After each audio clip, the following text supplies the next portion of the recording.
We haven't always been fans of Scott's Twinloc dual remote lockout system. That actually, we never have. We've even been known to do custom builds foregoing Twinloc altogether. So when we got to Mammoth for our second Bible summer camp and laid eyes on Scott's all-new Ransom, we dusted off our same old criticisms and prepared to spout off. Spoiler alert, guys. This bike rules. It kind of does. It totally does. Holy shit. It does everything so incredibly well.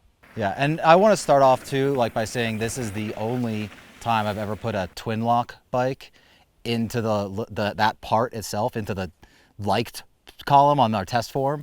I've always thought it was a detriment, and we've talked about this so many times at Bible, and we've always said, man, the bike's got just such great geometry. We love everything about it, except let's take the special shocks off and put regular stuff on, and then it'd be great. But in this case, it was perfect. You'd Yeah. be climbing along, and you put it in that first click, and it's all you need for platform. Feels totally efficient, locked out, but then you look down, and it's tracking over everything. And it's kind of this perfect mix of traction, but still really firm pedaling. Not only that, keeps you higher in the suspension. I think also what we were surprised by was a lot of the time if you don't have a ton of options, you either have fully open or you have climbing, or in the case of this ramp switch, you have more progressive, less progressive.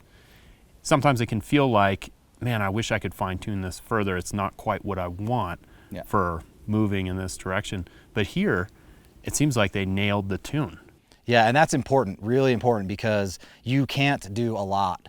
You can't like mess with your low speed compression at all. Like there's no user control on that. You've got the switch that has 3 positions, and that's what you have compression wise. You can add volume spacers to it as well though. Don't call us total converts yet, though. We're here to nitpick, and there are still a few things about Twinloc we're not on board with, namely the twin part. And I mean, bikes this travel, we're seeing piggybacks on everything else. We're seeing more complicated damping circuits. This thing doesn't have it.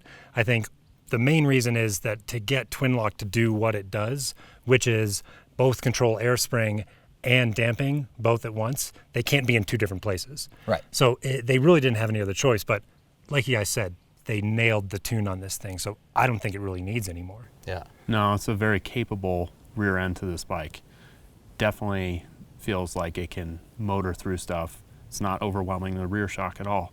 But that let us kind of wonder over, man, what could this bike do if it had, you know, a Grip 2 damper? That's the one thing that I will go back on this. We're now totally believers in Twinloc. Yeah, I don't want it to be twin lock. We want singular lock. I don't really like to lock out my fork on climbs because I'd rather sag into it a little bit more. It's going to give me more of an over the bars, more aggressive climbing position to the bike. If anything, it's almost steepening that seat-tube angle by sagging down. Right, like if you front. don't have the sag of the fork at all, like you're popped potentially up. Going back, right?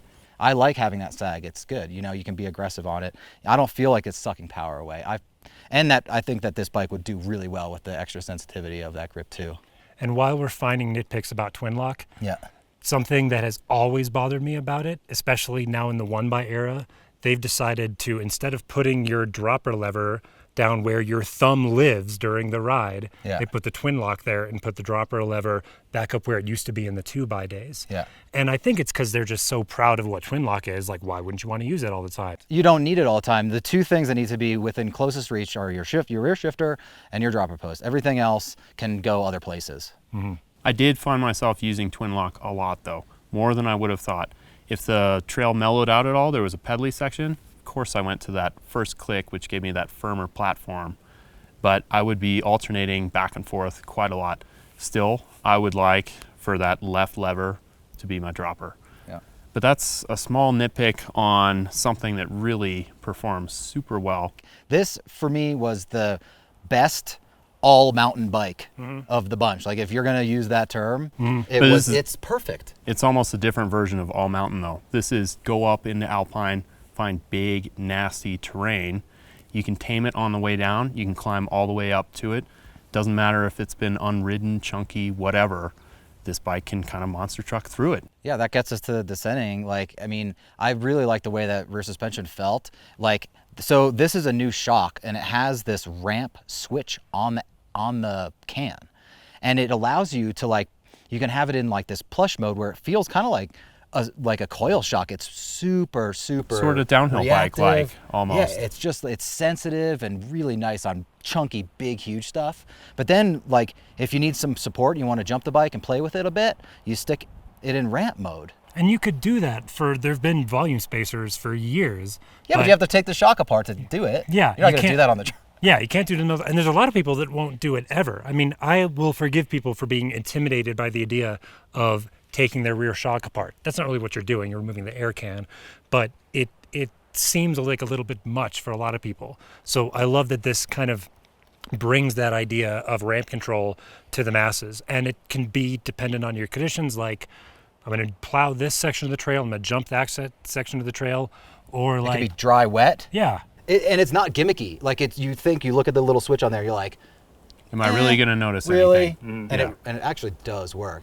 So this is the tuned version of the Ransom, definitely higher end, $7,500 bike. What do you guys think about the spec? Other than changing that fork out, I don't think I would change a single other thing. I really like the integrated bar stem thing. That's unique. And Definitely. really cool looking. Endorsed by the Batmobile. Yeah. I would go for a longer dropper probably. And the Fox doesn't go to 170, unfortunately, yet. So I would probably go for a longer one, but that's, up to you. It's not a heavy bike either. This is 30.5 pounds for a huge bike. We got an XL that's the longest bike of the bunch by a lot. It's a 1,289 millimeter wheelbase. That's huge, bigger than a downhill bike. And it weighs 30.5 pounds. And it has 2.6 inch tires.